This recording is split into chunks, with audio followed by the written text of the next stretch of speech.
Welcome to Michigan Pool News. This is Scott with Aquatic Source. Just month January.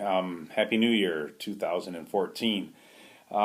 This month's issue is on innovations, and hopefully we come up with some stuff that's really good this month. I know we've got a couple of things in the hopper that are working that I'm excited about. This one's kind of specific to Chemtrol and actually Beck's too, I think.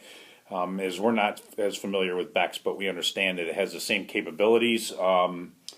But a lot of the facilities out there that are using UV now is great. You're killing chloramines. The only thing that people you'll find that complain about them that have them is that your normal 8-inch UV unit will burn anywhere from $2,400 to $2,800 a year in electrical cost. And obviously it eats good chlorine and poor chlorine. Obviously it's the benefit is that it eats combined chlorine, so it knocks all the combines out of the water.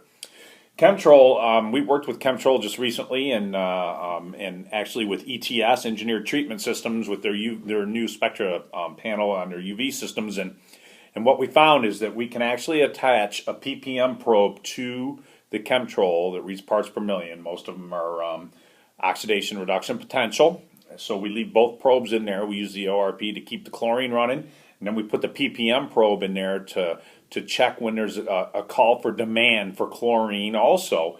And we've got a wiring diagram that goes that doesn't take a whole lot. It's pretty basic from the Chemtrol to the UV panel, and the UV will actually run in a lower millijoules dose setting until the ppm calls for it to go into boost mode, where it's at a higher millijoules. So they're saving a little bit of electricity. I haven't really confirmed, but I would assume that when the bulb's burning a little lower intensity, that maybe it's saving some hours on the bulb too. But I could be wrong about that.